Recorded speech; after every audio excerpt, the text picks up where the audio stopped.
Welcome back, viewerinos. We're here to break down that last match where Roccat took down Millennium. Millennium did start out strong in the game, but then just mistakes were made from both sides, really. Right, so yeah, good start from Millennium, but then they started giving up some free kills. I think Overpower picked up a double kill at some point where he went past 2 towers, killed Curb, almost walked out again, and overall, Millennium started giving up some very easy kills for Roccat, got them back in the game with this late game comp here. And actually, our very first replay at the Dragon fight shows this game perfectly. Because if we just pull up the replay, this was basically a game where you had to punish the other team's mistakes. And both teams did a lot of mistakes, and both teams actually managed to punish him. So if you just roll the replay here, first of all, we have to notice Overpower's out of position as the first guy, already popped his ulti, he's not even in the fight. Now Kreaton is the next guy, being completely out of position, he gets engaged on, a kill going over to Roccat here, so the AD carry is now gone from Millennium. Moving on though, Millennium managed actually to pick up a few kills here. Everyone resets the fight a little bit, just in a few seconds. And now here comes the weird part. Overpower's like, you know what, I'm just gonna go in again. I don't care about the rest of my team, because Jankos and Saz are killing a ward. And Overpower just runs him by himself. So now Millennium are like, okay, Roccat doing a mistake, we'll just punish it. Get a kill on Overpower. Luckily for Roccat though, they managed to come in with 2 more members and actually trade at least a few kills for a few kills. But overall, it's such a messy team fight and such a messy game where there were mistakes from both sides. But also, okay, they managed to punish the mistakes, so some credit we have to give them. So the thing is about Roccat right now, they won 6 of their last 9 games, and if you think about that, that doesn't seem like a team that's around the bottom of the table. And we heard yesterday from Overpower, he seemed really, really unconfident about how they're playing and how they're finishing off these games. And the fact is that their wins aren't that pretty, they don't look all that dominating, but they're putting wins on the board, and I think as Jankos said there, they're improving bit by bit, and 6 wins out of 9 is a pretty decent record. Absolutely not that bad at all. Well, you know, I want to listen to you guys all day, but we are also going to listen to the guys at home, because at the start of the show, we asked you to head to Twitter and tell us which team do you think has the strongest duo lane in the European LCS and why. And here are some of the answers you've been sharing with us.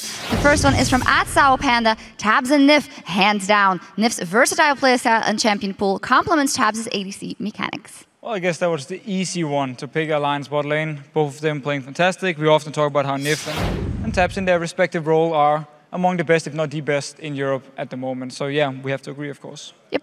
The second one is from It's a Broken Soul. Oh, poor soul. MrRalleZ and kaSing, their synergy in their first game together is fantastic. If they had more time, I think they would be unstoppable. So I wasn't sure about getting rid of WeWillFailer, because for me, he actually set up a lot of plays for the Support crew. But obviously, synergy is a really important one. But kaSing's come in, and he's done better than I actually expected him to right from the start. Still going to take a bit of time, I think, for them to hit their optimal level, but really good start with kaSing in the team. Yep, and then the last one is from @BamHim2. The best duo must be Reckless and Yellowstar. The way they play and the synergy between them is phenomenal. Yesterday, it was spot on. Yeah, lately it's been fantastic. I really like the laning phase, but they've had some issues when it comes to team fights in the past. Seems both of them have fixed it. We have a lot more aggressive Reckless, of course, and Yellowstar now making big plays as well. So they definitely stepped up and are in the top of the dual lanes here in Europe. Absolutely. Thank you guys for those responses. And remember that you can always chat with us and your fellow LCS fans at LOL Esports by using that hashtag LCS. It's nearly time for our next match, so let's send things over to D-Man and Quickshot. Thank you very much, Shox. Our next matchup is between the Super Hot crew and SK Gaming. SK have had the upper hand in both of these encounters against the Super Hot crew, including an exciting win in London. Yesterday, the Super Hot crew faced Alliance and put a relatively good performance on. Despite falling behind early, they held on well and even managed to pick up a number of objectives. However, they showed some questionable decisions, making definitely at the final Baron where they should have disengaged, but they stuck around too long, and the game was lost. Yeah, so the Super Hot crew put together a team comp that was going to scale well, but they struggled early in the game and fell very far behind Alliance. I have to give all sorts of props to the Super Hot crew, though, because they did hold off well.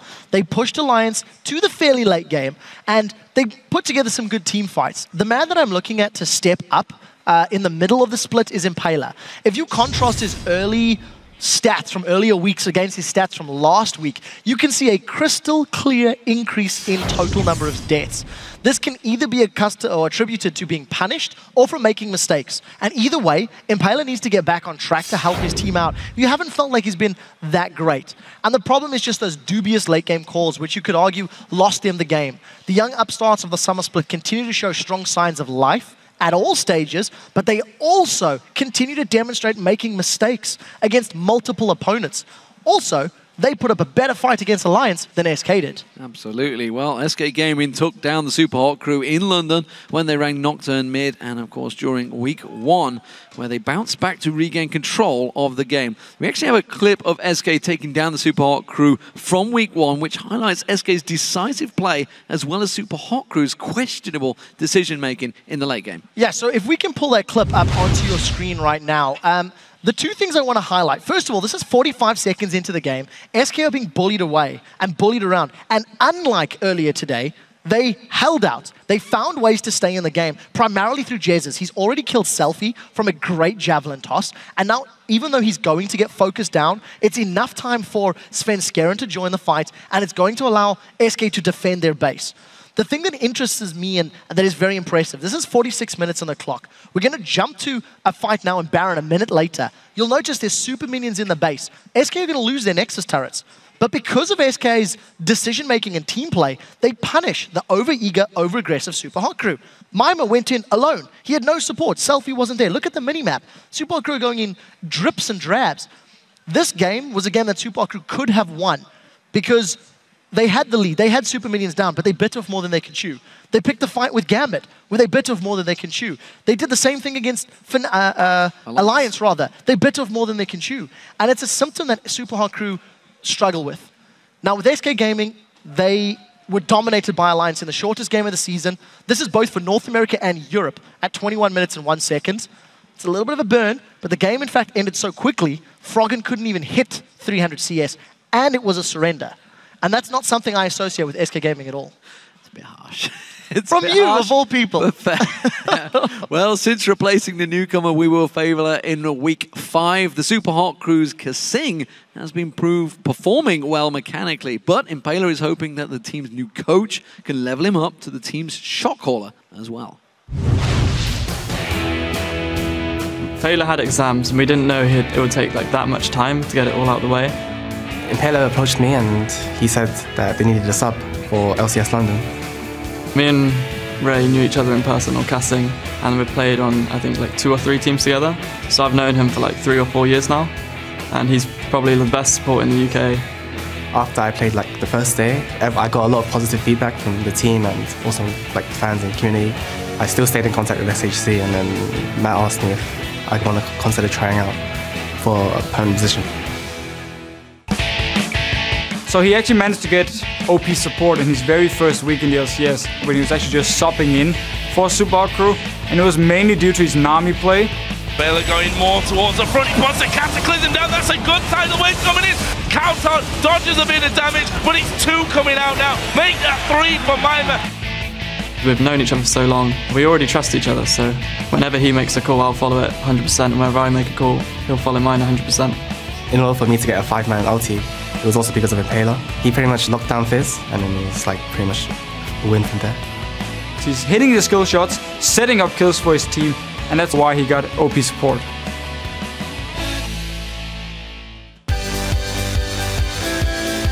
With this new patch, which is very like AD carry centric, you kind of need to have a decent bot lane who can compete in these 2v2s. He understands how to play laning phase really well, and he always gives a lot of presence for me early on, so it's not really that tough for me anymore to get through the first couple of levels.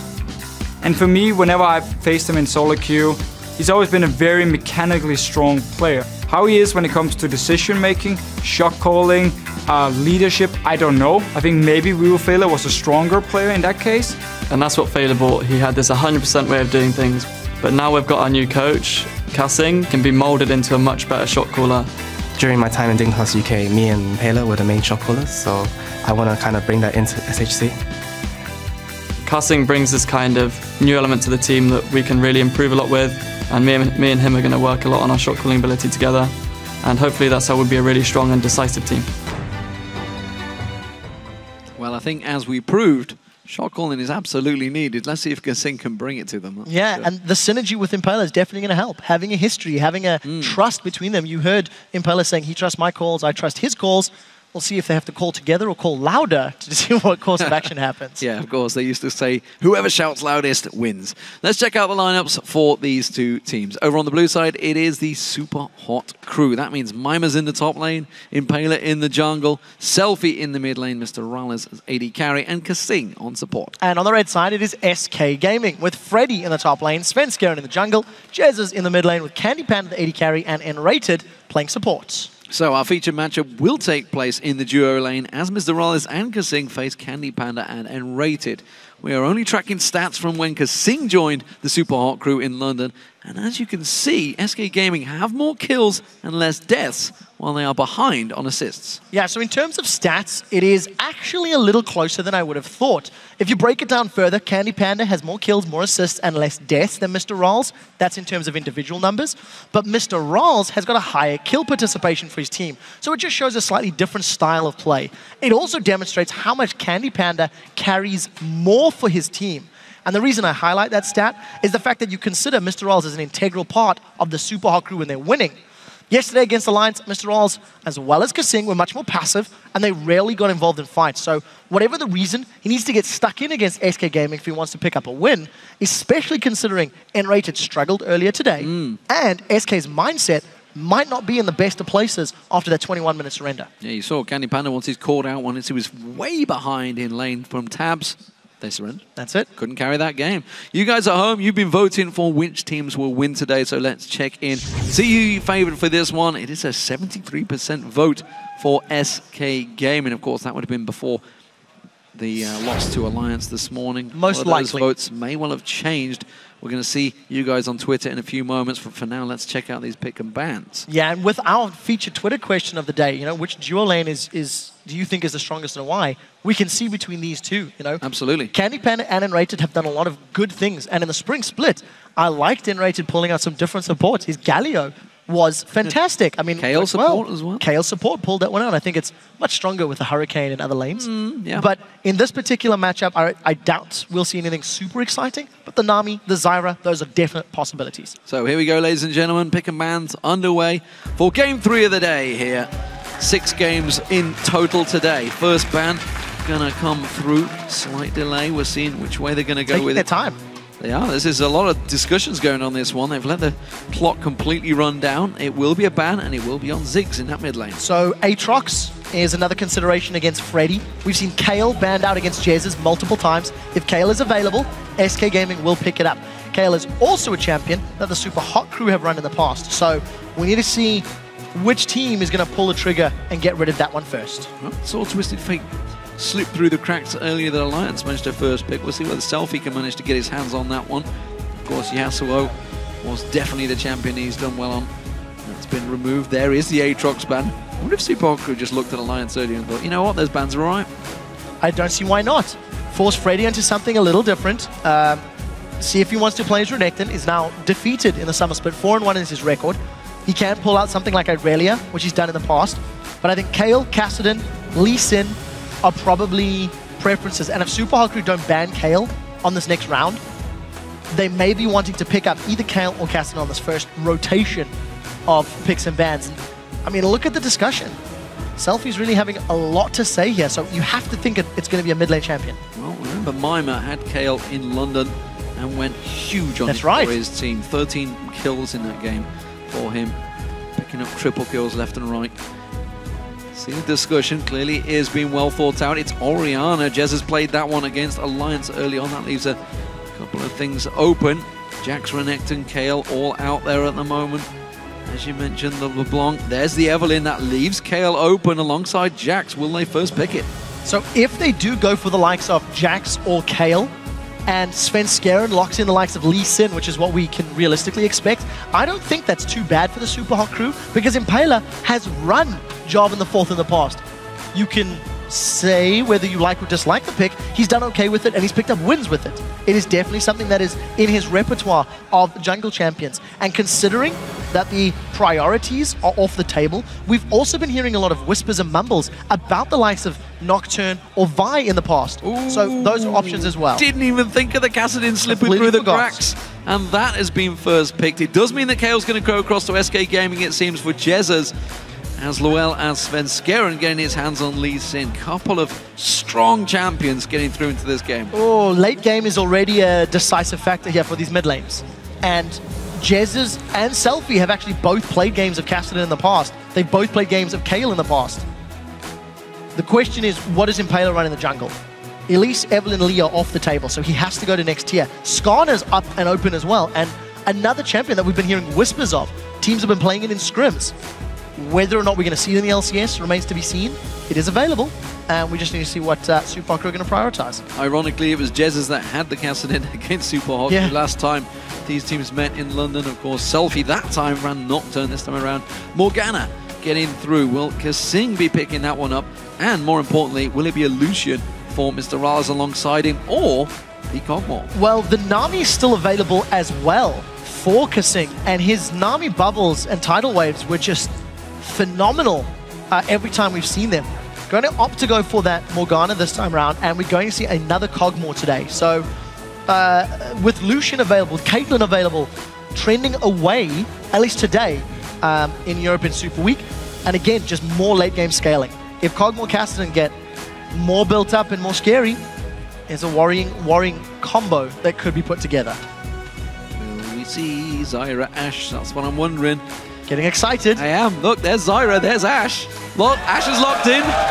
Come on, lock it in. Now, dare I say it, it's the Cloud9 bottom lane.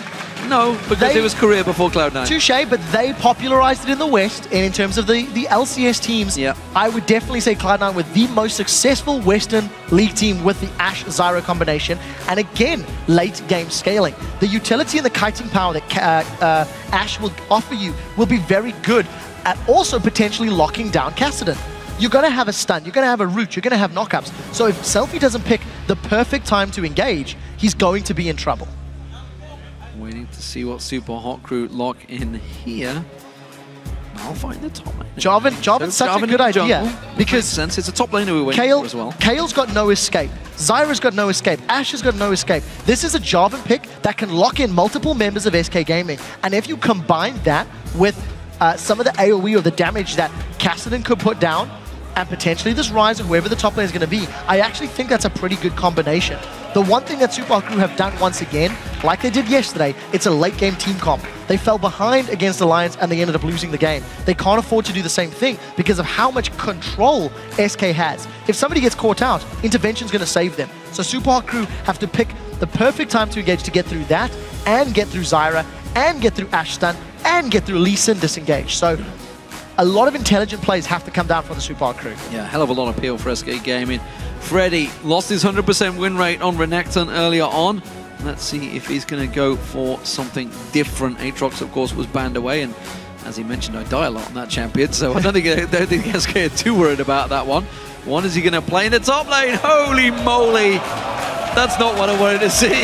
Okay, it's a Yorick top lane. Now, I actually like this pick in terms of SK's composition, because when you get Yorick to use his Omen of Death onto either Kale or Ashe in the late game, in the mid to late game, when they have items, when they can destroy people, Jesiz can come back to life and keep smacking people in the head with this potential Hurricane build.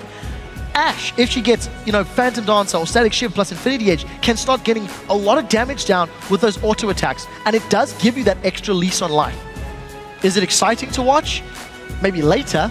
In the laning phase, he's definitely going to be looking to bully Mimer around, get those ghouls out, get the sustain down, and make Mimer's life very difficult on that Rise. So we'll see how this one works out, ladies and gentlemen.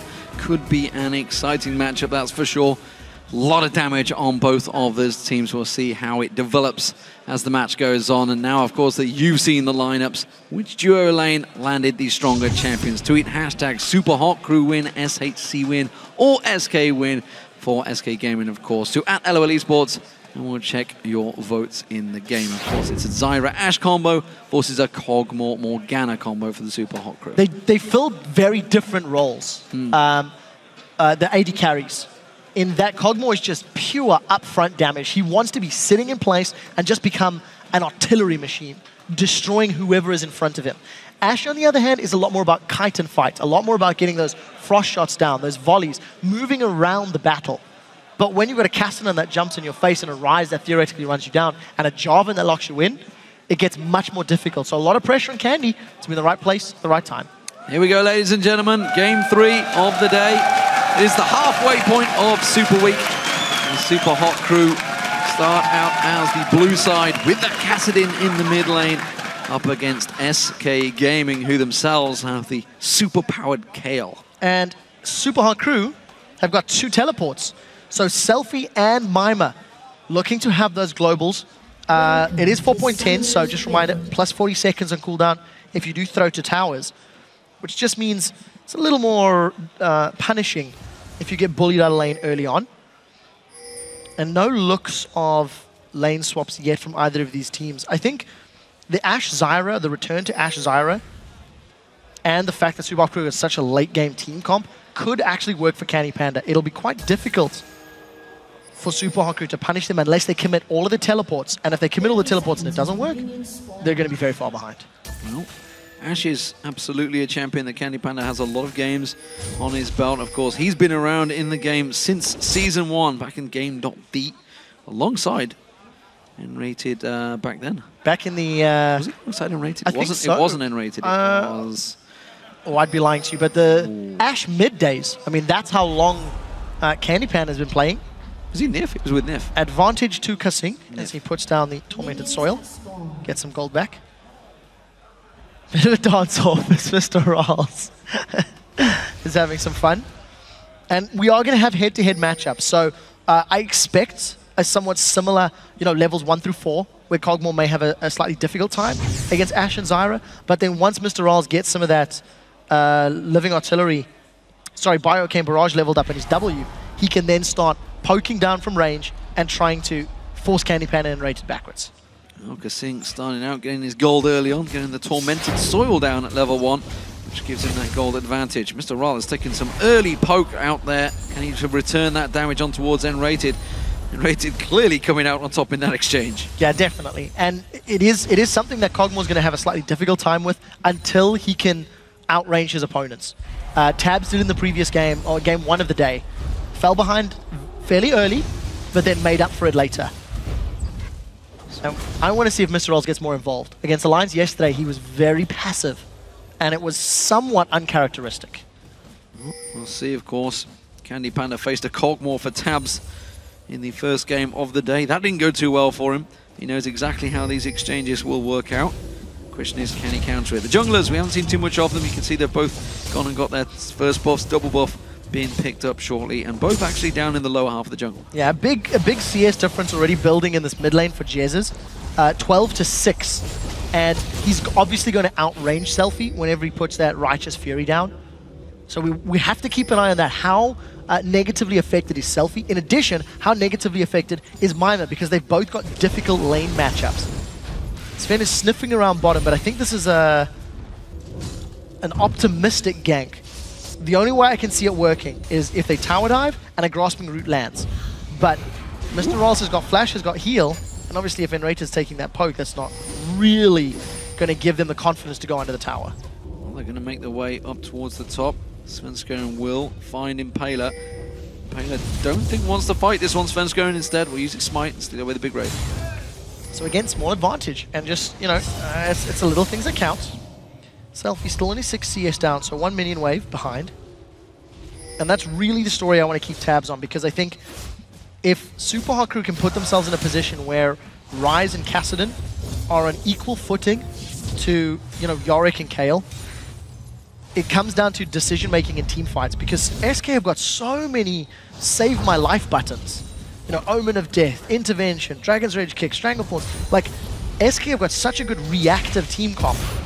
and they'll be looking and waiting for Super Hot Crew to engage, which is what Super Hot Crew will be doing as the game progresses. Freddy reading the situation there, realised that Mimer being aggressive, and Impaler is stood on top of a ward. So he knows he's still there. This time, though, he's going to get caught with the Rune Prison, not going to get knocked up in the air by the Flag and Drag, and will get away safe. So SELFIE actually back to wave, used the teleport to go back to lane. Got himself a Doran's Ring on top of that. Flask, double Doran's Ring picked up by Jesiz. He's just been back. We also saw MrRalleZ go back early on, having to get himself that longsword because he'd taken a lot of punishment in the bottom lane. Yeah, really, really under pressure. And again has taken more punishment. Yeah, non-stop. Every time CandyPanda or nRated get in range, they're really making MrRalleZ's life very difficult. And I actually expected Tabs to have been punished a little more in game 1 of the day. And it just feels like CandyPanda and nRated maybe a little more comfortable on this pairing than they were earlier, you know? So, decent start, double the CS of his opposite number, and as far as the Twitter question is concerned, you've got a clear winner in the first 5 minutes. Yeah, 39 CS to 20. MrRalleZ well behind on this one. kaSing even stealing away some of his CS there. So, Jesiz trying to put some damage onto SELFIE. SELFIE turning that back around with a bit of a Force Pulse and a Null Sphere in the face. And of course, he's going to fall behind in CS. You'd expect that against the KO. KO's just a lean, mean, tower-pushing machine when he gets going. And even this early on against a fairly passive Cassing, he will put some pressure down. Can I have a momentary cool story, bro, moment? For the All-Star Game analyst desk, when I had to introduce Crepo every morning, he said to me, Trevor, you pronounce my name wrong every time. So here's the trick. For anyone that wants to know how to pronounce his surname, just say Force Pulse. Say it like you would say Cassing with a bit of a lisp. With his E. So it's Mitch, Crepo, Force Pulse. Force Pulse. And they said that's how you say my name. So cool story, bro, moment over. We're back in game and SK with a small lead. That's lovely. Thanks for that. I'm sure Mitch would be delighted to hear your story. I'm certain people on Twitter will be asking if this is a true story or not. And I sincerely hope you do, because he will confirm it. He'll confirm it. Freddy going aggressive on Mimer. We haven't had a great deal of view of this matchup, but we don't expect it to be too overly aggressive. Mimer, of course, with that tier is going to build up towards the Catalyst, needs to get himself farmed up. Freddy may be looking to be a bit more aggressive on him, but as it stands, with Svenskeren waiting in the wings, we'll see whether he goes for it. Yeah, and Sven stood right on top of a ward. So much like Impaler's attempted gank earlier, the vision gives information to his opponent's top lane, and Mimer does have flash, does have that movement speed from his Desperate Power ultimate, so going to be able to back away. Falling a little behind in CS, and something you do need to remember is every time Mimer kills one of those ghouls, it will be increasing his CS count, but it's not giving you the full value of gold. I think those ghouls only give about 5 gold per kill, so Mimer, we need to keep an eye on how his gold level builds up. They've called Candy. There we go, MrRalleZ going aggressive this time. CandyPanda in trouble, Ignite going down. kaSing going to continue chasing, flashes away from this one and will survive. Very low hit points there from CandyPanda once again. Notice as soon as Cogmore manages to get some levels, the difficulty seems to be levels 1 through 4. We'll get to that in a second, as it looks like Impaler, can he land the Flag and Drag? Impaler is going to come sliding through. Cataclysm on towards Freddy. He's trapped in there with Mimer, but he will go down. That's first blood. Freddy's ultimate. Can he get on towards Mimer? No. He's just going to have to finish off some CS. And that is the risk of running the Yorick. You get locked into the Cataclysm. There was no flash available. He ends up giving up first blood. Because of the fact that Jungler was top lane, it does mean that SK Gaming will be able to grab themselves a dragon. And Tabs is a bit of fun. Tabs hoping that this does not return to be a thing, but SK, they're trying it out there. Of course, Wicked, a lot of players got some strong views on these champions. Well, definitely having some fun. Feeling confident after their win earlier today, that's for sure. And Super Hot Crew lose the dragon, but they gain first blood. It also goes to Mimer, so that's very important to note. Rise is the one that got that last hit, so he can, in theory, begin to accelerate. I want to go back to the Cogmore discussion, because Cogmore was bullied by Caitlyn until level 4, level 5, and as soon as MrRalleZ hit level 5, you can notice CandyPanda has fallen behind in CS, even though he's got a BF sword. MrRalleZ and kaSing landed the Dark Binding, and they punished Candy and nRated. CandyPanda also ate about 1 million bubbles, and he needs to make sure he's dodging those skill shots, because on Caitlyn he couldn't do it earlier. With the 90 caliber net, he doesn't have that luxury on Ashe. And remember, he's going to be going towards that Infinity Edge, so it's going to be a little bit slower to get going. As you mentioned, he's got nothing to escape, nor has MrRalleZ, to be fair, but as you mentioned, if kaSing can catch him, he is in all sorts of trouble. Right now, no flash, no heal available for him, so he's in danger mode. Mimer going full on aggression straight in towards Freddy's face there. They've only just returned back to lane, got himself built up, and that was a big win for Mimer in that exchange. Yeah, gonna at least come out ahead in CS. And of course, now that Mimer's got his ultimate and the Catalyst, the Protector, his sustain is arguably even better than Freddy's. So this is going to become a battle of just attrition and farming. Who can deny their opponent's CS, and who's going to get the assistance of their team's jungler? Notice that Freddy is really committing to this extended late game, or maybe even extended laning phase, because he's picked up a Chalice of Harmony. He really wants to spam, he really wants to farm. And I'm very interested to see what his next item is going to be. Well, flash available, SELFIE looking to try and come up there, trying to go aggressive. Pink ward actually been put down by, I think it's either Mimer or Impaler, not sure which Mimer, one. yeah. Put it down there. We'll clear out that vision. Of course, that was the problem early on. Impaler getting himself the red buff. We do see Svenskeren making a move towards the bottom half. Second time we're seeing Sven try to make a move towards the bottom half, but again, his timing is when the minion wave is collapsing on the tower. So either Sven is not reading the situation correctly, or CandyPanda and nRated are pushing too hard, because he simply hasn't been able to make a gank happen. And I would dare say the only real gank attempts this game have been from Impaler. The first time forcing the flash on Freddy, and the second time securing first blood. So props to the Jarvan, doing some pretty good work. And there again, Mimer probably coming up fairly even in the grand scheme of things in that trade. A lot of damage going down, but as you mentioned, fairly even, clears out the wave. That pushes back on towards them. Freddy, ironically, you know, it was Mimer that pulled out the Yorick originally back, well, I say originally, obviously a number of people have, but back in the regional Gamescom for Ninjas in Pajamas, kind of caught us off guard, and it was less than impressive. Didn't work very well at the time. It's one of those champions where if you've got like a hyper carry, if you've got a champion that can bring back to life with high damage per second, it can work.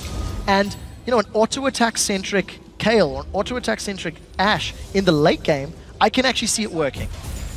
But again, you need to get those champions to that late game. Anyways, Cataclysm is available. Slam dunk option there for Impaler.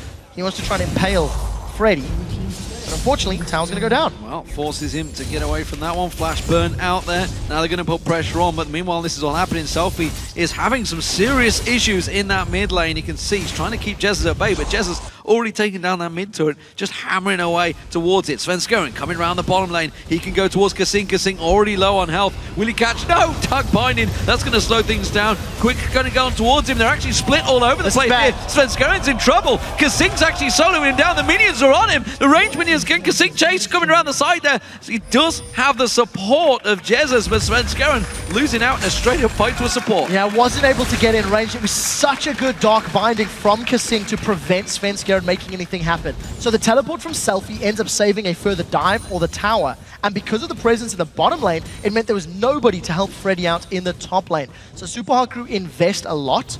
They save their teammates, and they secure their first tower of the game to bring the gold within 1,000. So, bottom lane, CandyPanda and nRated, they took some damage back in that fight, that exchange, but of course kaSing did burn everything. Oh, that's a good dark binding, and it is going to find out MrRalleZ does get vision of nRated with that ultimate. They're going to keep on pressing here, and they're going to force CandyPanda and nRated back. Notice all of the vision wards that have been picked up by Mimer, Impaler, and SELFIE. They've got red trinkets themselves, and they've picked up a bunch of wards to put down. Considering there's double teleports and just how mobile Jarvan and Cassidy are, if they get good vision down, you can have very good setups. And you know, if you think back to the Challenger Series finals from London, just how good Jarvan plays can be if you can sneak around your opponent's ward placements. Well, look at this bottom lane. CandyPanda has got flash. Impaler's looking to come down here.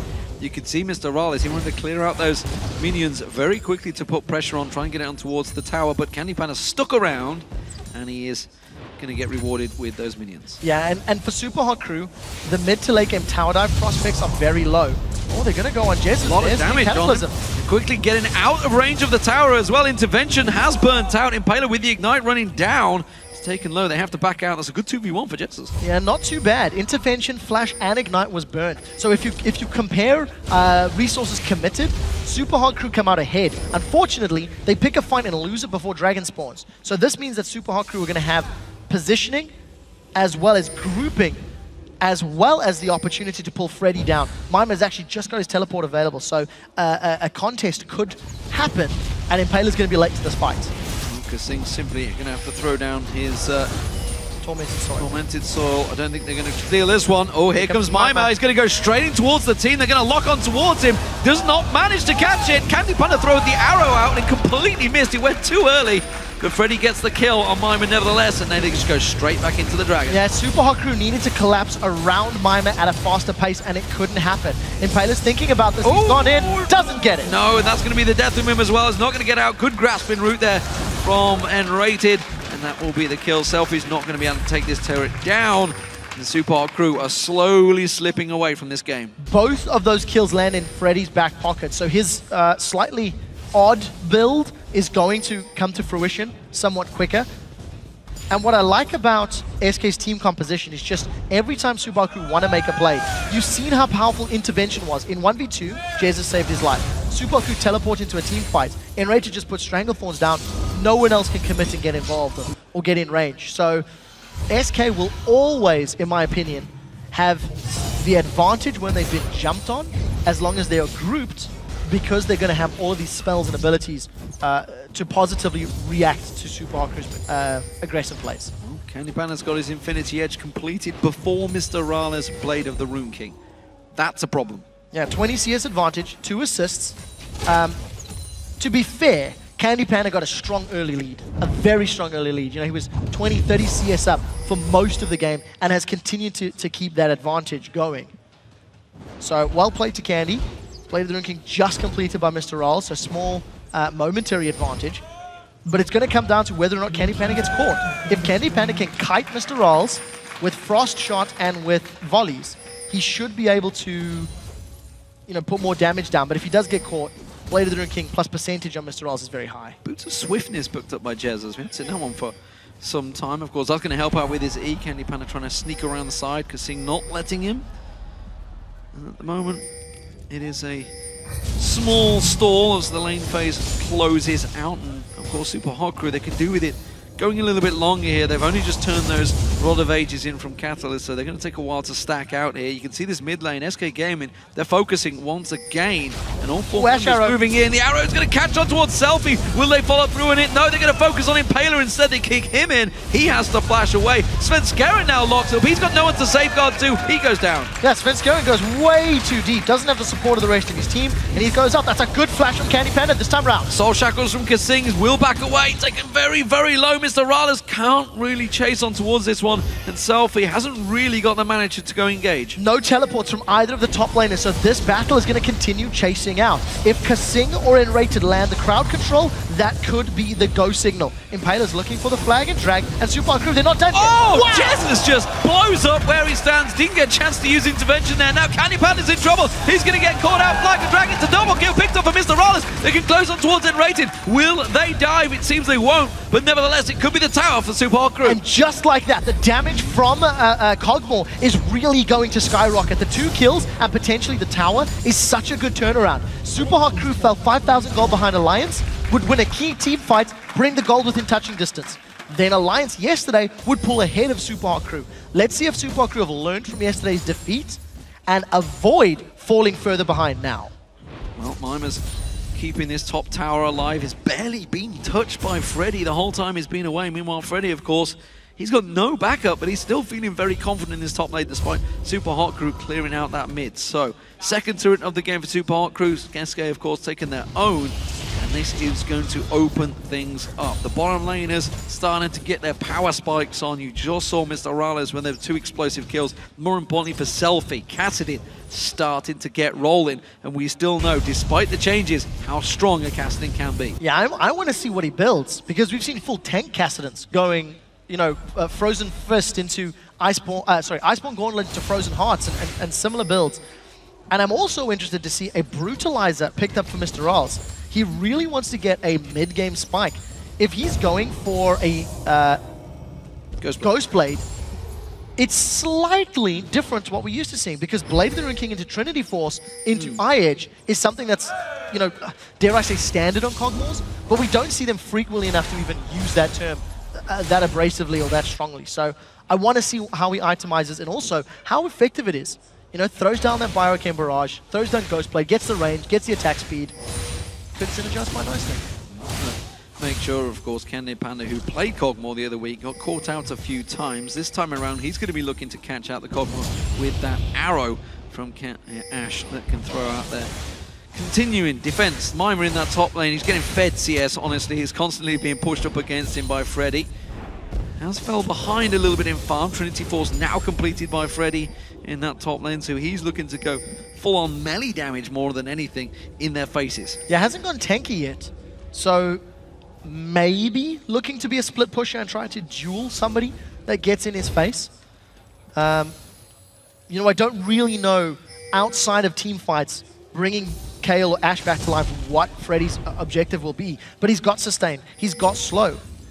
So he can maintain presence in a lane. And SK have always been able to force objectives through pressuring other lanes. You've got to assume it would be the Kayle if he goes down, because that Righteous Fury is so strong in team fights. It's one or the other. You've also got to remember, once Ash gets to like 3 or 4 items, that's also a terrifying champion because of the utility that she brings in the slows. Anyways, Dragon's up in 20 seconds. Super Hardcore are positioning correctly to defend this one. Mimer's got teleport available, and it looks like we may see another fight. Keep in mind, SK won the previous team fight because Mimer teleported into the middle of SK Gaming and just got quite literally deleted. Well, this could be the 3rd Dragon of the game for SK. They've taken the last 2, of course. It does mean that Impaler tried to get in and steal it with the smite last time around. He's waiting, not going to get in there again. Another easy take for SK. Super Hot Crew way too late to respond. With the Trinity Force Yorick, the Lee Sin damage, Kayle damage, I mean, it just went through way too quickly. So Freddy responds by defending the top inner turret. No teleport blown from Mimer, and Super Hot Crew will pick up a tower. So tower for Dragon still keeps them about 3,000 gold behind, so, you know, probably fair trade. Fair trade keeps them pretty close overall. CandyPanda, I'm interested to see how he builds this one out. You may have seen North American LCS the other week, and of course hearing Kobe get a little overly excited about a potential Static Shift second item build. He was definitely focused on that one. Phantom Dancer was picked up though. Let's see what CandyPanda does at the moment. He's still sitting on that Zeal, so I'll see whether he decides to build into anything else at the moment. Not going to go for it because he's still farming out the gold. Yeah, going to start recalling in a moment or two. Hurricane been picked up by Jesiz, so sort of core items on this auto attack focused Kayle have been secured. And he's going to have the opportunity to go towards a death cap. So the questions for how SELFIE's going to build Cassing have been answered as well. Zhonya's Hourglass is most definitely the second item. Also keep in mind, SELFIE has not even picked up boots yet. Still sitting on that flask, still sitting on wards, and just relying on the mobility of Riftwalk to keep him relevant. And CandyPanda did go for the Phantom Dancer. So, you know, already starting to build up a lot of damage. Once he gets some armor penetration in there, that's going to be a scary Ash already. Ooh, hello Mimer. Freddy in trouble here. He's got 3 members coming around him. He's got Flash available. I don't think it's going to be used because he knows he's already going down here. The question is, can SK gain something from it? Freddy tries to get away. Not going to happen. No, there's nothing you can do. 3v1, and there was no way to get away. Unfortunately, no mobility. So an easy kill for Super Hot Crew. But look how long the Ghost lasts. That's a very good reminder at how long a Yorick Ghost lasts, Ultimate Ghost rather, for if or when he can actually give that to Jesiz or CandyPanda. But we need to see him actually grouping and not being shut down. That CS advantage he built up has been quashed by some repeated ganks from Impaler and now attention from SELFIE, but it hasn't really accrued or built up to map presence yet. Yeah, and despite SK's early lead, Super Hot Crew clearly pulling themselves back into this one. Mimer playing a dangerous game with 3 members of SK just off at the side there. That's actually going to get drawn in towards them, so they will take down that. Interested by the Runan's Hurricane. Jez is going for that as his second item. We've saw a number of different builds for Kayle, mainly going for the heavy AP over the last few days. Yeah, it's actually been a lot of the other teams that have been running AP, but Jez is sticking to the auto attack focus. Everyone else going for burst. And I do just want to highlight nRated. He's got an early haunting guys, so going to get towards that Leandries, and there's going to be another fight. Let's see, Super Hot Crew are scared to commit because in a 5v5, Ash Arrow was actually thrown out there by CandyPanda. They have to get through that, Stranglehold, etc. And the reason I highlight the Leandries is with the changes to Mikhail's Crucible. This is the reason we're seeing Zyra support coming back into it, Nami growing more. Because you don't just have that guaranteed, this is what I build on every support first item. And it's nice to see even more damage from SK Gaming's side as well. Well, SELFIE's going back down towards that bottom lane, got himself the Zhonya's almost completed. This farm should finish that off for him. He only needs the farm to kill gold for that last item. That middle inner turret, very close to going down. SK can just take that one out next push they make on it. They could have actually committed for it there, but they didn't want to risk it. There was no reason to. Mimer saves the top turret once again. Every time Freddy goes up there, Mimer quickly reacts and clears out the wave. I actually have no idea who will win late game because I like both teams in the late game. And I really think it comes down to... I actually think it comes down to how effective SK Gaming are at buying time. If SK don't buy enough time with intervention and all of their CC that I've highlighted a million plus times, I think Super Hawk can run them down. But if SK can, you know, delay and stall their opponents effectively, I think they should have the advantage in team fights just because of how much more CC they have available to them, in theory. Well, we saw Jesiz, of course, not able to use the intervention last time. He got caught out too quick. That's a big difference. Yeah. If he gets explode quickly, which MrRalleZ, SELFIE, Mimer combined, there's a hell of a lot of damage there, a lot of burst coming out from them. Same with SK Gaming. So it's really a case of who focuses who catches somebody out first, and who gets caught out, maybe even with that Ash Arrow. Dragon back up in over 1 minute. And this time, Super Hot Crew may actually, for once, have themselves a positional advantage. Yeah, so to summarize the last 25 minutes of gameplay, SK take a dragon, kill someone from Super Hot Crew gank Freddy. That's happened 3 times. And that's basically the story of the game. Twice resulted in a kill, and if you look at all of the builds, SELFIE's not even picked up boots. You know, Freddy, he went for a Chalice of Harmony. Everybody seems quite content to continue scaling and continue working towards this late game. SELFIE manages to even sneak away that blue buff. Yeah. Very, very sneaky indeed.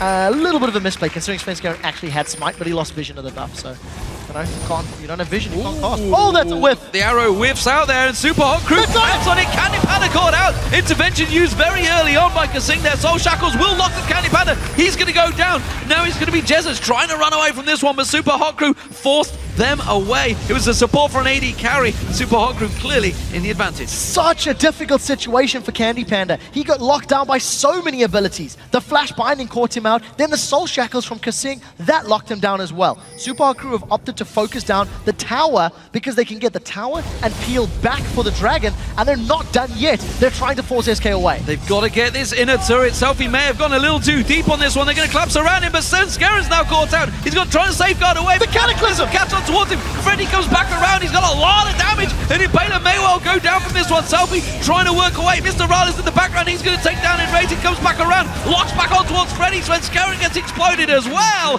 And it's a triple kill for MrRalleZ. Triple kill secured. It's 4 members of SK down in response for losing 2. They also got themselves an inner turret in the process. 5 kills locked down for MrRalleZ. The Ghost Blade and the Blade of the Rune King did a whole lot of damage. They are low on HP, but there's no one from SK around to even contest this dragon, so this should get them a lot closer to even gold. And SK were unable to prevent Super Hot Crew running him down. Their key abilities were used defensively and reactively, as we predicted. Ash Arrow didn't hit. Stranglethorns wasn't enough. And Super Hot Crew just did everything right. And the go signal for Super Hot Crew is the moment that Ash Arrow missed. Yep. As soon as CandyPanda fired it off, kaSing, you've got to give him credit, landed that Dark Binding, got straight onto CandyPanda, and the Soul Shackles proc on him as well. So very, very well played. And, you know, it's just... It's the risk that SK have taken in this situation. Yes, you can use Ash Arrow aggressively, but with the rest of the team composition, they are focused around a reactive playstyle. And unfortunately for SK, that particular situation just goes wrong. So that gold lead that they've built up has been evened out, and Super Hot Crew continue their patient, sort of farm style of play, and they're doing very, very well this game. Also, SELFIE still hasn't bought boots. 28 minutes in, Void Staff is his next item. You know what? Doesn't need shoes if you float, I guess. Well, one thing you've got to give SK credit for, they can hold games out if they don't surrender, and Super Hot Crew have also... It's the truth, guys. It's the truth. It's the truth. Super Hot Crew have, in the past, many times, made bad decisions. Many times. Many, many times. You know, they've literally given up the leads that they have accrued by overcommitting to team fights. And the man that you're looking at has been guilty of making those decisions. His Yasuo initiation on Darian, God, yes. it literally cost him that game. He jumped in, only caught one person, and it is a problem. Now, I do feel like Super Crew are more in control this game. If you look at how they've moved around the map, if you look at their decisive plays, even though Mimer engaged at a bad time in Dragon, it still felt like it was a team call. It still felt like the whole team was moving forward. So for Super Crew, as long as they continue up this coordinated and patient play, I think they're in a good position.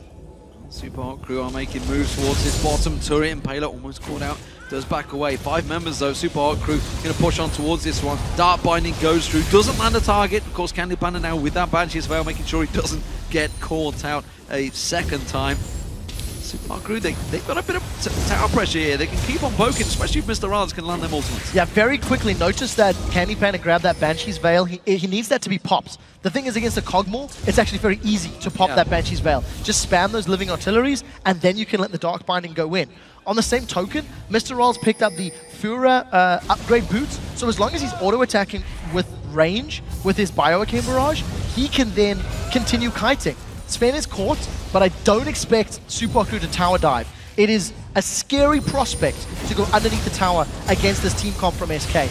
They're just using their range very effectively. Yeah, of course, MrRalleZ, he's going to get them free shots on towards it. Just hits that W, the range, and just pokes straight on towards it. Meanwhile, SK do have great wave clear. Jesiz with that Hurricane, CandyPanda, of course, volley shot in non-stop, nRated also laying down those plants. Now that he's got that Leandri's completed, he's starting to do some damage. And actually, if he catches someone out, he can put a lot of damage down on them. Yeah, he really can. And if you look at Mimer, who's stacking up HP, as well as SELFIE building up HP, you know, even Impaler got a decent amount. That Leandri's will do a fair amount of work. So SK have held off this bottom lane siege for a while. And it just looks like Super Hot Crew are happy to steal away the rest of the objectives. Clear the jungle camp out, steal a blue buff away. I mean, SELFIE took the last blue buff as well from a very well-timed Null Sphere. And look at the damage on Freddy. That's 2 or 3 auto attacks and, you know, 1 or 2 overloads from Mimer, and they drop a bunch of his HP down. There's plants coming down. You saw SELFIE's like, nope. Look how much damage actually on SELFIE there.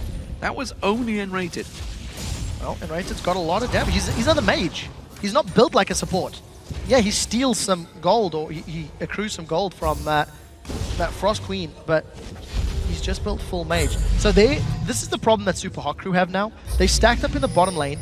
They tried to force their hand against SK, and they obviously didn't tower dive. I don't think they really want to, especially not when they're on this even footing. What I'd like to see Super Hot Crew do more of is push multiple lanes. Ryze can wave clear pretty well, SELFIE can, Cassing rather, can wave clear pretty well. And because they both got teleports, hell, play the map. You've got the summoner spells, you've got the tools. They just need to make use of it. SELFIE, 32 minutes, still doesn't need boots. Yeah, it's steamed across, stole away the red buff, goes back to buy. Doesn't get boots, doesn't need them. Zhonya's Hourglass completed, Void Snap and Rod of Ages, which just had a long time ago. Death Cap is the next focus for him. CandyPanda didn't get his red buff, that was stolen by SELFIE. nRated's going to join alongside him. The AD carries, MrRalleZ, Infinity Edge is the next focus for him. Yeah, we'll have to ask the guys over at the LCS preview show to do some digging. I wonder what the longest game is somebody hasn't bought boots, gotten away with it. I imagine you could just start with Cassing games, because his mobility is obviously incredibly useful in that regard. I would say Janna games as well, but we haven't seen Janna in that long. In a long time. It would be a long way back. It definitely would be. And unfortunately, SK's initiations in the past haven't always gone well. CandyPanda's, you know, yeah, he caught SELFIE earlier in the mid lane with an arrow. Didn't really result in a whole lot. Whiffed the previous Dragon fight. But with Dragon up in 30 seconds, we'll have to see if that's the next port of call. Next objective to battle over. Split pushing. CandyPanda, I think, is looking to line up a ulti on SELFIE here. I think that's what he was looking towards. But SELFIE can just Rift Walk it. As long as SELFIE is paying attention, he should be able to Rift Walk it. CandyPanda's purposely trying to stay. Or he could just dodge his Hourglass here. That's the other option, of course. He was trying to stay out of range there. saw him the moment he rip walked in on towards him. CandyPanda jumps in there, Impaler trying to take some damage, but that's going to be a lot of damage on the backside. And this is what we talked about, the turnaround from SK Gaming, catching on towards him, kaSing taking low. Freddy going to get dropped down, not quite enough. MrRalleZ having that ultimate running towards him. He's trying to turn it back on towards CandyPanda. SELFIE goes back in on this one. Mimer tries to explode him, but he's got a lot of damage resistance with that Banshee's Veil. SELFIE comes in, gets himself a double. Can he make it the triple? Gets knocked off the side. Instead it's a double. MrRalleZ, he gets on towards him, and the super hot crew react nicely to the actions of SK Gaming. 1 for 3. The counter engage is where Super Hot Crew make it work. SK, they managed to fend off Impaler, who goes under the tower, gives up his life. Unfortunately for SK, they then made a Super Hot Crew mistake, and they themselves overcommitted. Chased Super Hot Crew down, and if it wasn't for SELFIE running out of mana, that could have been even more. That could have been a penta for him. It really could have, but he did burn through his mana pool.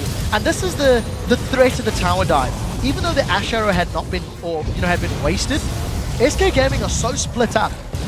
You've got the ghost of Freddy moving down, the rest of the team's backing away, and Super Hot Crew just re-engage. That Voidoo's slow, plus the damage, and another great mining from kaSing. Pay very careful attention to SELFIE's mana pool. Just completely burns through it so incredibly quickly. Ends up getting 2, ends up being 3 for the team. Opponent Svenskeren still had his ulti kick available to actually knock him away. If he'd have been not knocked and stunned on towards that tower, it could have been bigger. But nevertheless, SELFIE 317 on a Cassidy. How many times have we said, you cannot let Cassidy through the pick and ban phase? Normally, it's not, but this time around, SK clearly were trying to bait this one out. They got it themselves against Super Hot Crew in London. Now they're against it. Jesiz went big on it, SELFIE is going bigger. It's one of those things where it makes you think maybe SK had thought Super Hot Crew were going KO. Maybe SELFIE wasn't, Well, Mimer went you make the guess. In London, as I mentioned earlier on. Exactly, and it's one of those things where it's like, maybe they're going to go the other route. It's 50-50. If they go one, we get the other. Hey, we've both got an OP. Yeah. But Super Hot Crew, I don't even think it's the Cassidy that's so game-changing. I really just think it's the team decision-making. I've never once felt like MrRalleZ has been at threat of dying. Yeah. Not once has SK Gaming even been in MrRalleZ phase in team fights. MrRalleZ struggled in the laning phase up until level 6 because CandyPanda and nRated did a good job of shutting him down. But that has not meant anything because in every team fight, MrRalleZ just sits in the back line, spams all that spit that he can, and he manages to go 6-0-4. I don't think CandyPanda's going to be firing that arrow at SELFIE. Unless he really I don't know why he fired it the first time. Well, they were in the right mind. He did fall. He disagree. walked in, so there was a potential. If they got him, they could have turned the game around and done very well. But as it stands, backfired horribly. Looking at CandyPanda, he's not with the team right now. He's down in that bottom lane, and Impaler is moving in on this one. He's got the flag and drag and cataclysm, everything available to him. They're trying to create a situation and catch SK on the back foot, but it's not happening. They're not falling for it. For the record, CandyPanda has also been sitting on just the Infinity Edge Phantom Dancer Banshee's Veil for a very long time. MrRalleZ has got his completed Infinity Edge plus Ghostblade plus Blade of the Ruined King, so he's got a lot more offensive power in his kit. And because he's not under threat from SK Gaming, he may even opt to go for another offensive item as his next point. Alternatively, if he picks up a Quicksilver Sash, the one hard engage from CandyPanda in the Ash Arrow can just be instantly negated. So MrRalleZ has got a lot of options in front of him. And still no boots for SELFIE. Looking at the teams, they've not got a great deal to deal with Mimer in the late game. Obviously, he's going to be building a tank. He's got his Frozen Heart. It's going to be... going to have to work on him. And as you mentioned, nRated is going to be the one that's maybe going to have to become that second mage to put the damage. I feel like it's all going to be on nRated making sure he gets a good grasping routes onto Mimer and Impaler when they jump in. Because they do have very telegraphed attacks. No pressure, buddy. And the problem for SK is they have to wait for Super Hot Crew to engage. Yes, Ash Arrow can work, but you've seen how easy it is to dodge. And it just hasn't worked out in favor of CandyPanda for the first 40 minutes of the game. Quite similarly to when Wulai played it. It just was a fairly lackluster pick. Well, at least Tabs would be happy. I'm sure he would. He doesn't want the Ahlström to come back. It worked out fantastic in lane. Let's not discredit that because they were doing very well in the lane phase, and if they can transcend that into a late game, it's a problem. Super Hot Crew getting some poke on towards Freddy here, finding out the plants clearing those out. They do see that pink wall with SK, so they might want to try and get in and sweep that one out. Let's see if Super Hard Crew don't fall for Millennium's mistakes, as once they get the lead, start that Baron dance. There's a big wave in the bottom lane. Double teleports, remember, for Super Hard Crew if they need it, so they can keep the split push going for a very long time. Yeah, and I really think they should. They've got all of the tools to move around, to lock people down. Thanks to the power of the Black Shield from Morgana. If anyone from SK does actually dive onto Super Hot Crew, the reactionary support play with the Soul Shackles is very powerful. And we've seen how quickly MrRalleZ can melt through targets. So anyways, Minion Wave is on the bottom lane inhibitor turret. Super Hot Crew are continuing to play the Baron bait. If anyone from SK goes to deal with it, you've got SELFIE pushing the top lane. Blue team turret has been destroyed. I didn't see where that one went down. Was it mid lane? It is, yes. Yes, there we go. So mid lane inner turret has been dropped. And it looks like minions for Super Hot Crew will taking bottom lane. There's more action with our minions than with our champions. Yes, they are just staring at each other. Super Hot Crew starting out the Baron here. It's been taken pretty low already. SK Gaming coming in, the peel on. Freddy is the one that's caught out, but he is a full tank now on Yorick. And the Super Hot Crew back away. Yeah, Super Hot Crew are so terrified of the Ashe engage.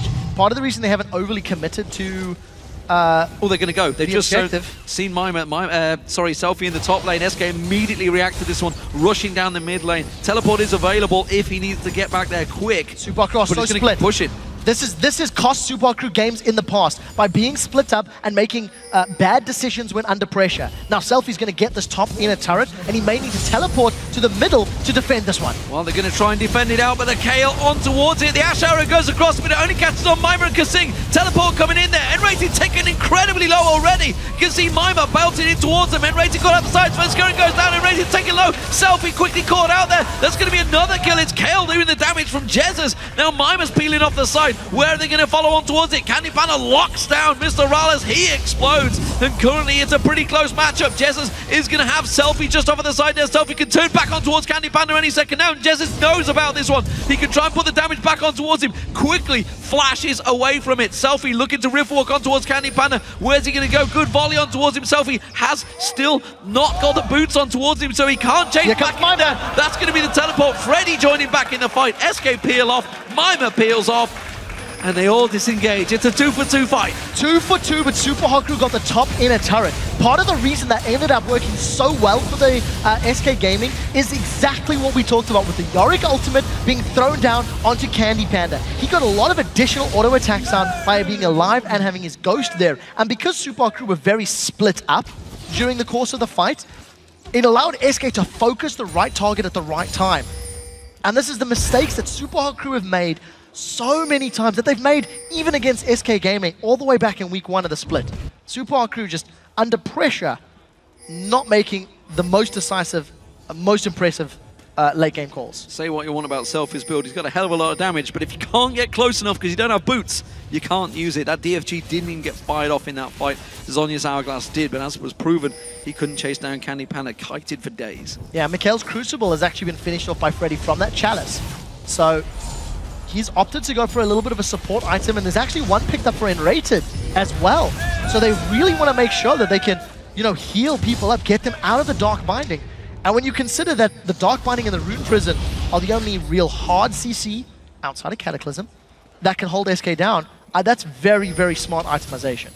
Well, double teleport both being used for Super Hot Crew. Freddy's was used. Looking across the builds, of course, MrRalleZ died for the first time in that engagement. I wonder if he's going to go through a Mercurial Scimitar here.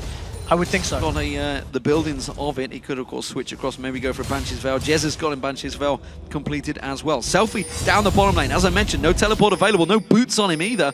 SK Gaming, they have the position to start Baron, but it's a dangerous play if they go for it, and they're choosing to just simply move back and defend. Yeah, really waiting for more of those summoner spells to become available. And, we've got this sort of standoff with two teams that have very, very good power. I think the last team fight for SK is definitely going to be a confidence boost for them, because they haven't actually won a team fight in probably 20+ minutes. All the previous Dragon engages and bottom lane pushes have gone the way of Super Hot Crew. And that was the first time that SK actually used their positioning and used their crowd control effective enough to control Super Hot Crew. And for the Super Hot Crew, I think they have failed at split pushing. With a double teleport team, I do not feel they have put enough effort or emphasis in pushing the side lanes. You can argue that it is because of the engage power of the Ash Arrow that makes it easier to get shut down, of course, but I do feel they haven't done it well enough. And I think with 2 teleports, if you're not playing the map, you've purposefully put yourself behind in terms of combat summoners. Well, SELFIE has proven he's absolutely no intention of buying boots whatsoever, so going to play the whole game without them. Maybe he is setting records now. 44 minutes gone, no boots. No boots going to be showing in this entire game, so who needs them? Magic penetration, it's for wussies. Fair point. Mobilities for Wübbelmann, apparently. Apparently so. But you know what? We can't really criticize him. He's 3-1-8, so No, he has been doing a very good job. Majority of the team fights SELFIE's jumped into, they have been well thought out. And he has gone in from the right angle. So, you know, all props to him. He's split pushing across. He's going for the inhibitor turret. SK Gaming are not reacting to this one. Super hot crew. They could push on this one. They have to push their mid lane. He's already put the minion wave on towards it. You can see Jesiz is going to react. He's backing away. Yeah, SK Gaming don't really feel confident enough. Oh. They're split up. This is the split decision making that can cost games. SELFIE has opted to stick around. He should be able to get away before Jesiz can get in range. And even if Jesiz does, obviously Riftwalk can just get him over the wall. Look at the blue pings onto Baron. Super Hardcore are trying to find ways to force SK's hand. And then once they force their hand, they can react. Teleport is available for SELFIE, will be for Mimer in a moment or two. Yeah, shows himself and gets caught in between SK Gaming's this front could be a line fight. there. Could try and poke it towards it. A little bit of burst on Freddy. Strips 1,000 hit points off him. That's not bad damage, but it's even better sustain from Freddy, who just heals himself right back up. Doing such a good job with the Spur Visage, and of course that Omen of Famine, that is going to give him all of that HP back. But I do think it's quite impressive. If SELFIE gets onto one of the squishier targets, with all of the AP that he's got and maybe the DFG, that can be a very scary scenario. SELFIE's going to move across. He fancies this one. Is he going to go up against Jesiz? Jesiz will wipe that wave out. Mimer's going to join him. I think he's just going to counter it. He is actually going to try and fight him. And immediately Jesiz backs away from that one. Freddy shows himself in the top lane. Mimer tries to sneak up on that. And they want to try and 2v1 Jesiz down this time around. Mimer trying to sneakily make his way through. That movement speed for Jesiz is massive. He's currently got 430 ability power, and his Divine Blessing gives him 60% movement speed bonus for 3 seconds. So it becomes, I would dare say, even impossible for Cassidy to chase him, especially Cassidy with no boots, when he throws that down. So for SELFIE, he really wants to burst Jesiz out instantly.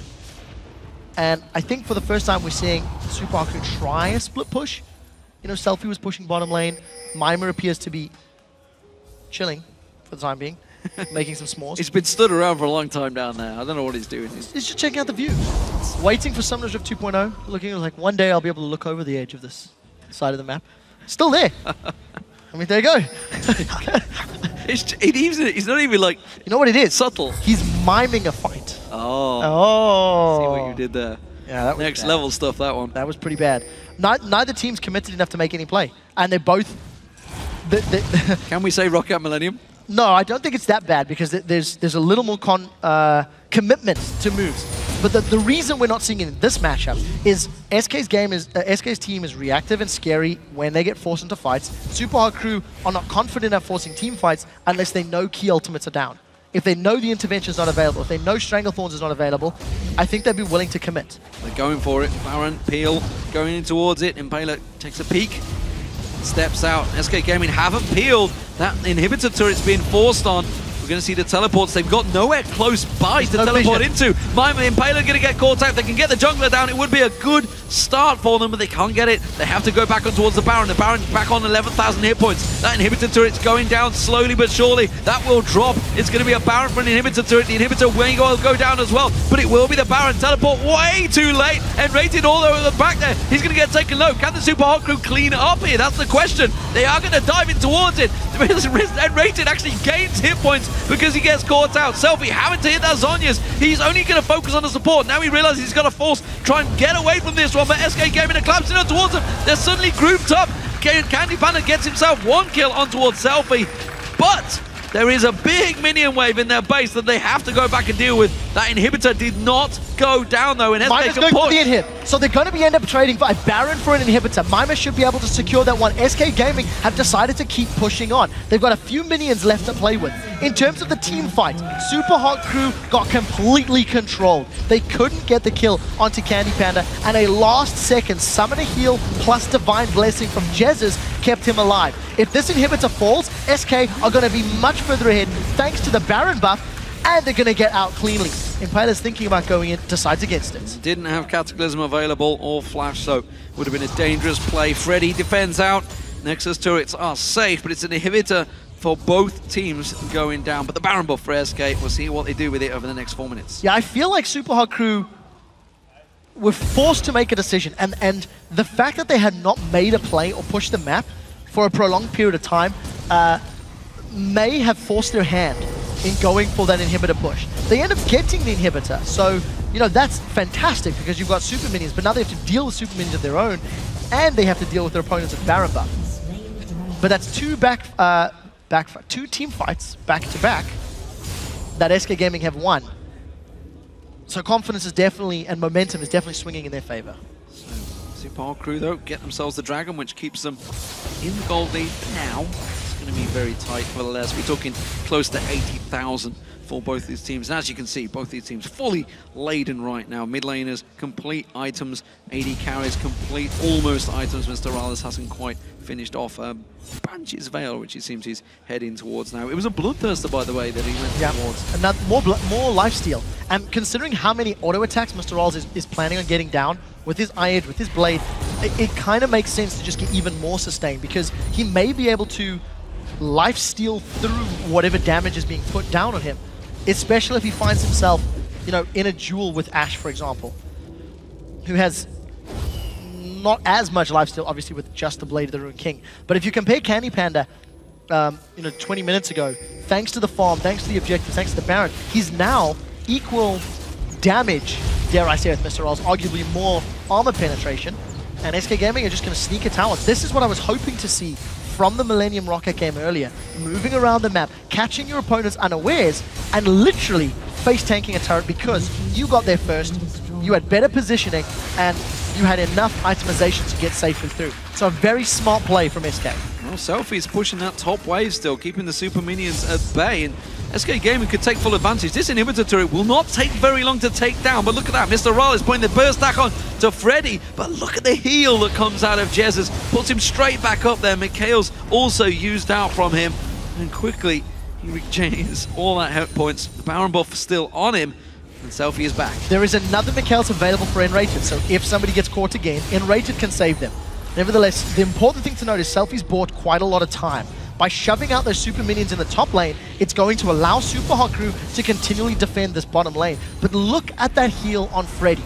Jesiz has got so much ability power, and he's even got a lot of movement speed. He's gone for the Alacrity upgrade on top of his Boots of Swiftness. So he's going to be running around and literally running circles around his opponents.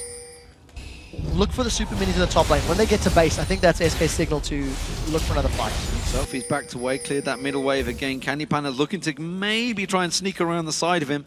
Don't really fancy a one-on-one head up. The rest of his team will track through. That's a successful defense from the Super Hot Crew, working out well, and SELFIE's going to get the blue buff in the process. Yeah, SELFIE's got so much damage, and you know he does have the ability to burst somebody down. SK, in terms of the Baron buff, it has actually worn off as well. 910 ability power on SELFIE. Oh, that's what you get when you don't have boots. I mean, he's also double potted up rather. So, gonna have all that bonus AP. And I think the key for SELFIE is to get on the right target. He has to give, you know, kill CandyPanda or kill Jesiz early on. And if he doesn't do that, the damage that's coming out from them is just very, very high. I would probably say Jesiz is more of a target than CandyPanda because of the threat of intervention. So if you can get him down, ideally, you know, during the knock-up time of an Impaler flag and drag, that's a perfect scenario. Inhibitors respawn, and we're just going to keep going back to this. Whoever's out of position first, game. Who can get the next Baron? Spawning in just under 2 minutes. Waves actually being pushed out quite heavily by Super Hot Crew. We'll see whether they do manage to drive this one out. And CandyPanda's positioning was brought into question over the last few games, was caught out of position, and it's going to be vital in this next engagement. If SELFIE or Mimer, MrRalleZ, anyone can get on towards him, take him down quick, it will be a serious problem. Because if you think of the last big exchange that did happen, the two that were left standing was Jesiz and CandyPanda. Yeah, and it's just, you know, smart play and positioning from SK. Super Hot Crew in that mid lane fight a few minutes ago were surrounded. And if you traditionally go back to 50-minute games of SK and 50-minute games of Super Hot Crew make a mistake that costs them the game, and SK Gaming don't make a mistake and punish their opponents for making one. It happened in week 1. The clip that we ran over an hour ago at the beginning of this matchup, we showed how Jesiz and SK forced Super Hot Crew back from their own base. SK lost both Nexus turrets and then pushed Super Hot Crew to their own base and then ended up winning the game. We're quite realistically in store for another super dramatic ending. And it's going to boil down to whoever pulls the trigger in the wrong direction first.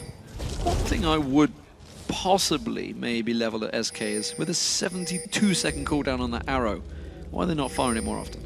Oh, Candy's missed so many times. That's true. So, maybe you know, just said, screw that, they're firing it. The thing as well, right? Not only is it, yeah, 1 minute sounds like a small period of time, but when you've got two opponents with teleport and you know, the very quick engage Super Hot Crew can put down, the only reason Super Hot Crew went into that Baron fight earlier is because they knew the Ash Arrow was down. They knew one of those very important tools was unavailable.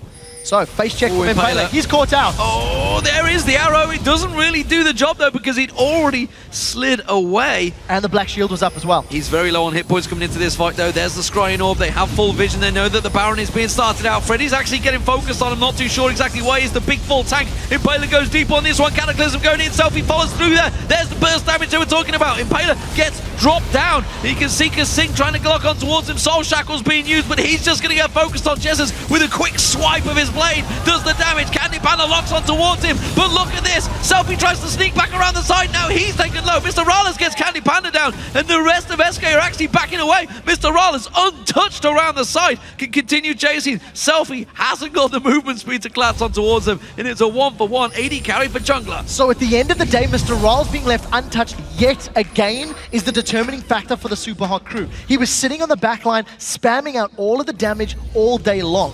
I really like the way SK Gaming handled that fight. They dealt with the engage, they re-engaged, but for the second time I think this game, SK just simply chased too far, and they just put themselves in damage's way. So CandyPanda gives himself another death, and MrRalleZ is going to secure this dragon uncontested. SK are moving towards Baron, but I don't know if they're brave enough to start this one off. This could go very wrong. There is a ward in the pit there from the Super Hot Crew. Yeah, they could try and rush it, but again, you can see I think two teleports are up for Super Hot Crew, so they have to deny the vision. They can't start that one off. But of course, well, we're going to see Impaler back up. CandyPanda will be back up in a moment. Nobody gained anything. I really like how that fight played out, because it wasn't a matter of mistakes from either team. Both teams played the team fights very well, and it was just like a counterplay. You know, Impaler went in. He was confident the Black Shield was going to come down. He was confident in his flag and drag, and he did get out. But unfortunately for Super Hot Crew, they couldn't get more because of the fact that they couldn't get through all of the abilities. Now, they're the ones rushing down Baron. There's all of the abilities available for SK Gaming. Ash Arrow is up. Stranglethorns is up. CandyPanda is holding on to that Enchanted Crystal Arrow. He figures Wraith Camps, hashtag worth it. Well, you can see he wasn't with the team, but the arrow can, of course, traverse the entire map if required. This time, though, SK, they've got positional advantage to push down the middle, and they're going to go for it. You can see the top lane, SELFIE actually trying to push the minions in. Super Hot Crew a little bit corralled out the way here. They could go for Baron, but they may lose the base if they do. The last time this fight happened with Super Hot Crew relying on SELFIE joining late, the crew were out of position. Now, Super Hot Crew do have a Lichbane Cassidy that should be able to melt through these towers, and the crew have got a better position on this objective. The question is, does CandyPanda fire the arrow? Towers down. Tower's gone already, straight away. Quick work there from SELFIE, and great position from Super Hot Crew. SK Gaming, this time with the undecisive pair, and they have to back away. Now, this is the risk, and probably the reason that you're seeing Alacrity upgrades. I mean, CandyPanda has gone Captain upgrade, actually, on his Ash. So nearby approaching champions are going to get a movement speed increase. I'm not quite sure how much of a frontline champion you're planning to be, CandyPanda, but that is an interesting upgrade, in my opinion. And what ends up allowing Super Crew to get the tower is the fact that they can dash over those walls and move very, very effectively. So tower secured, but again, it's not real control. It's just another objective in this very long, very drawn-out objective game. Big wave in the bottom, SELFIE clearing it out, and immediately SK moving towards the Baron. Skinneholm being used by MrRalleZ. He's going to give note on that one. There's nowhere to teleport. He's using the flag to get on towards. That means he's going to put him in amongst SK Gaming. Quickly turns around. nRated just drop where he stands. Couldn't do a thing about that one. Freddy taken very low as well. It's CandyPanda. They want to get on. Jesiz in trouble. He has to use the Sonya's Arrogance intervention on himself. He goes down. SELFIE just motors on through the rest of the team. CandyPanda focuses on. He gets dropped down. It's a double picked up by MrRalleZ and Super Hot Crew are just plowing through SK Gaming. He's got nowhere to go. Freddy's going to go down. It's Super Hot Crew, surely, that can take the game. They're going to run for the base. There is no doubt in my mind that in dramatic fashion, the Super Hot Crew find SK Gaming, melt SK Gaming, and Super Hot Crew will force SK into a 0-2 day in the middle of Super Week here in Europe. We should point out there's some maximum minions being taken down. 589 for SELFIE, 552 for Jesiz. Some records being made certainly in this game. It's an hour-long epic, and it's the Super Hot Crew that come out on top. What a good team fight after losing back-to-back Baron engagements. Super Hot Crew just find their way in, and nRated got obliterated. SELFIE just plucked the weed from the ground, and it was unfortunately nRated that suffered the consequences. Ironically, it got us Sonya's Hourglass as well, but didn't even get a chance to use it. Went down that fast.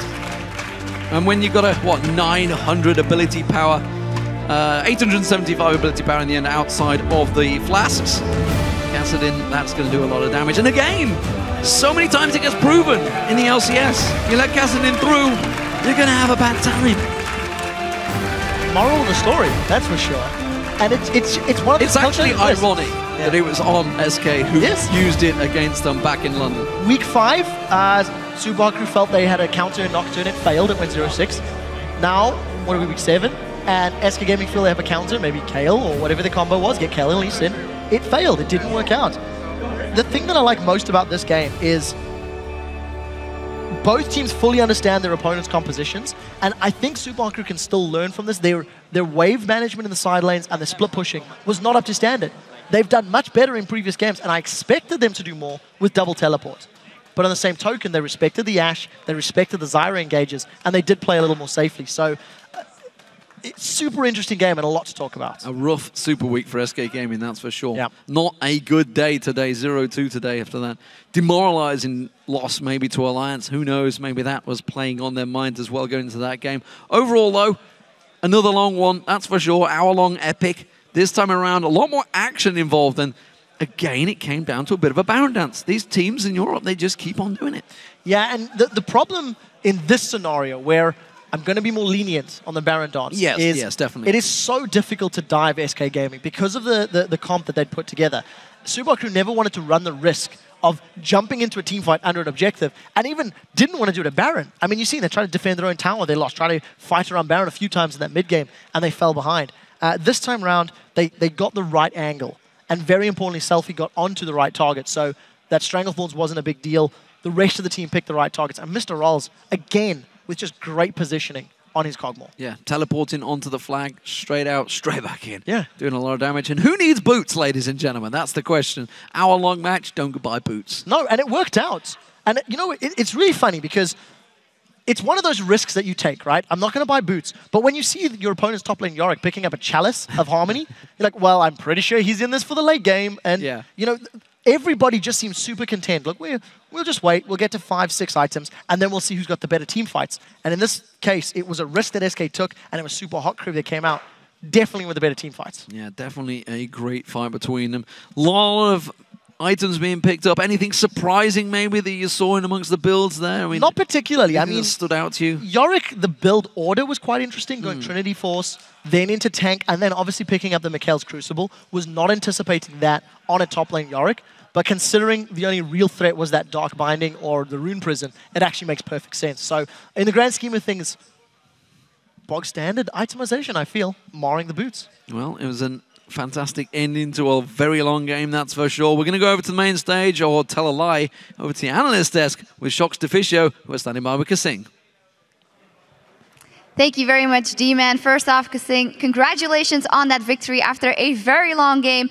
Let's break it down and start at the beginning, because you guys got your hands on Cassidy. The very first time we saw SELFIE playing it, I believe, or the second time, and going pretty well. Did you expect to get those picks out of picks and bans, and how did it go overall? We actually kind of expected Cassidy to be banned by them, because last time Alliance, they left it open for, I think it was Fnatic or Alliance, and we didn't. Oh, sorry, it was against SK, sorry. No problem. We didn't pick Cassidy, and then they thought that we'd just let them have Cassidy again. And eventually, well, we decided that we'll stick with the Cassidy, and then we played it out.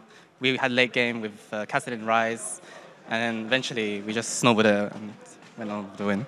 So I want to ask you a little bit about SELFIE's build on Cassidy, if you have any input on it, without any boots. Is it something you guys practice a lot, or is it just SELFIE's own idea he just brings out, or was it planned from the start?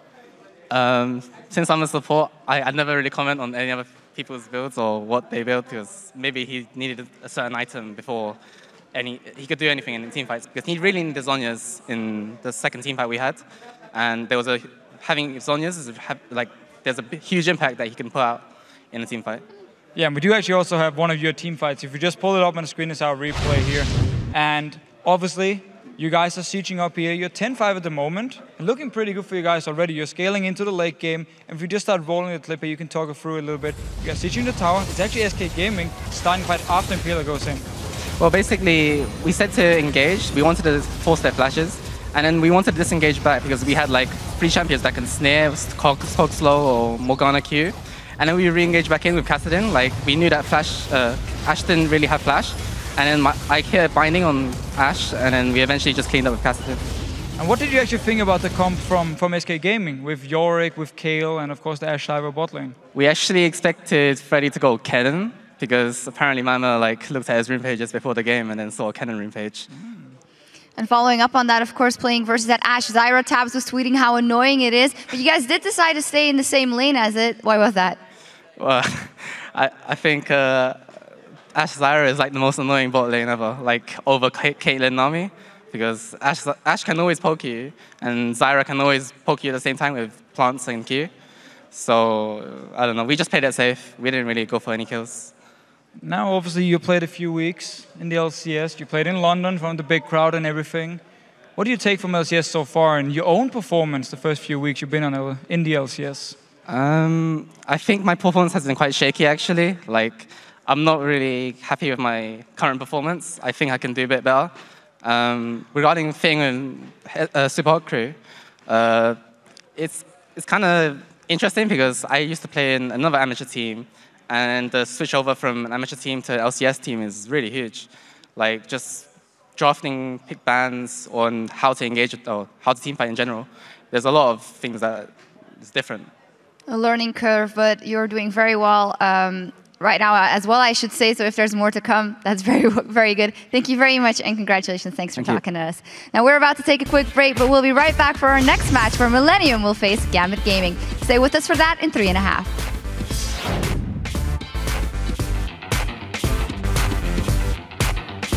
Cannon says, I'm a ninja. I can't hear it. No, smaller targets are easier to hit. That doesn't make sense. Freddy comes back around, he's got a lot of damage, and Impaler may well go down from this one. SELFIE trying to work away. MrRalleZ in the background, he's going to take down nRated, comes back around, locks back on towards Freddy. Svenskeren gets exploded as well. He's trying to turn it back on towards CandyPanda. SELFIE goes back in on this one. Mimer tries to explode him, but he's got a lot of damage resistance with that Banshee's Veil. SELFIE comes in, gets himself a double. Can he make it the triple? Gets knocked off the side. Instead, it's a double. MrRalleZ, he gets on towards him. Freddy's taken very low as well. It's CandyPanda, they want to get on. Jesiz in trouble. He has to use the Zhonya's Argus intervention on himself. He goes down. SELFIE just motors on through the rest of the team. CandyPanda focused on. He gets dropped down.